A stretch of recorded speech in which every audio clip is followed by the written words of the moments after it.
what do you suggest the kind of time management recruiters should do so that they can have more productivity in the marketplace?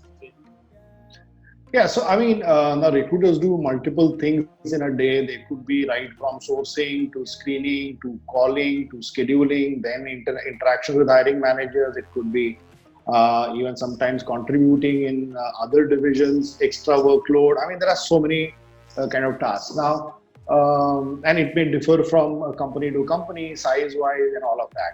But I think one of the basic principles that I have personally used as a whether it's an entrepreneur or as a professional when I grew up is a that I identify what is the most productive time for you for oneself. Mm-hmm. So let's say in my case, I am most productive from 9:30 to 10:30 in the morning, and that is the time I take the most thinking tasks, most important tasks, and most complex tasks. Right. So so I think the recruiter needs to identify that am I most productive and during morning, afternoon, evening. I think once they do that, they should focus on the most important tasks that time. 60% of uh, the day always goes into transactions. It's very transactional, and I think this is a very big message I'd like to give is people who master transactions are eventually successful because transactions are the most boring tasks, but they are also the tasks that impact the business directly. So transaction, could you please give some examples?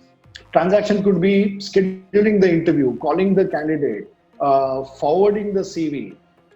Yes, you mean the process, deliberately following, religiously following the process. Religiously, because all of these tasks are cumbersome tasks and they are, sometimes one tends to get bored and because if they are in repetition in nature, one tends to get demotivated. I think I am actually telling people that if you master the transaction and you start liking your boring tasks, I think half the battle is won. Exactly. They take this for granted. It's like monotonous just thing I'm doing every day. When that kicks in, that is going to be impacting on the productivity. Correct. And I'll give you an example. My son is a professional photographer, and he does product photography, high-end product photography, and so when sometimes he does in the house, and I was once watching him, and he took a product. He spent. I thought that he'll start clicking, so I should be around and see how he's doing it. For about 1 hour, he was just turning the product here and there. He was changing the lighting. He was changing the camera setting. He started sweating while he was doing it. And I said, and then when he got ready, he started clicking the photographs, and he must have clicked about 200 photographs in 10 minutes from all sides. Wow.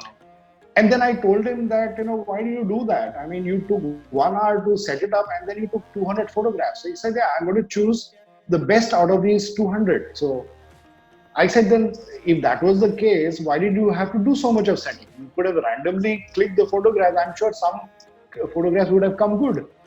So his point was that if I would have randomly clicked 200 photographs, I would have been able to select some good photographs from average photographs. But now, by doing this setting and spending the time in planning, I'm going to choose 2 or 3 greatest photograph among the best photographs. Wow, that's profound. That's like you're loving your job. Absolutely. And so when I asked him that, but is your shootings you do for a day, an entire day, and you come up with only 4 photographs, and that's when he told me, Dad, in any creative work, the creativeness is only 10%. 90% is all transactional work. Wow. And I think that's what all of us need to know, that unless you do transaction work, you can't be the achieve that the greatness. That's awesome. Exactly. That's a great kind of example, sir. So it's when we focus on the minor things, which is going to impact in a longer term, what is going to impact the results. If we focus on that, forget about the time and focus in that, 100% give our best. I mean, the result is like, we don't have to worry about that because we have already taken care of the base. Absolutely. Absolutely. And I think in the industry, since you are in the industry, you would know that the 20% of recruiters in any organizations are the ones like these who will make proactive efforts. They will proactively find CVs. If they don't find, they will struggle and go to other places. And that's what is the mantra. And I think the rest 80% will need to follow them and then come up to that level as well.